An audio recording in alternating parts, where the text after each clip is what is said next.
தமிழகத்தை ஒரு திறமையே இல்லாத முதல்வர் ஆட்சி பண்றாருன்னு நிரூபிக்க சிறந்த உதாரணம்.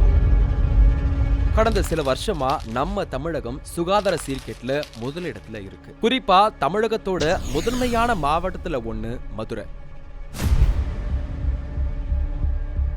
இப்போ சுகாதார சீர்கேட்டுல முதல் இடத்துல இருக்கு. ஆமா மக்களே, நம்ம திறமையே இல்லாத முதல்வரால கடந்த 2021 இருந்து 2025 வரைக்குமான காலகட்டத்துல மதுரை மாநகராட்சி அசுத்தமான நகரங்கள் பட்டியல்ல 3 தடவை இடம் பிடிச்சிருக்கு. அதுலயும் குறிப்பா 2025ல முதலிடம் பிடிச்சிருக்கு. ஒரு பக்கம் மதுரைனா இன்னொரு பக்கம் சென்னைக்கு 3வது இடம்.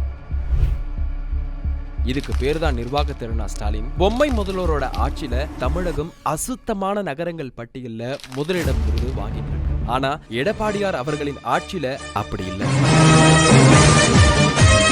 2019ஆம் ஆண்டு நீர் மேலாண்மையில முதலிடம், நல்லாட்சிக்கான விருது 2019ல வாங்கி இருந்தாரு. உணவு தானிய உற்பத்தியிலையும் எண்ணெய் வித்துக்கள் உற்பத்தியிலையும் சிறந்து விளங்கியதற்காக மத்திய அரசோட உயரிய விருதான கிருஷி கர்மன், இப்படி பல விருதுகள்.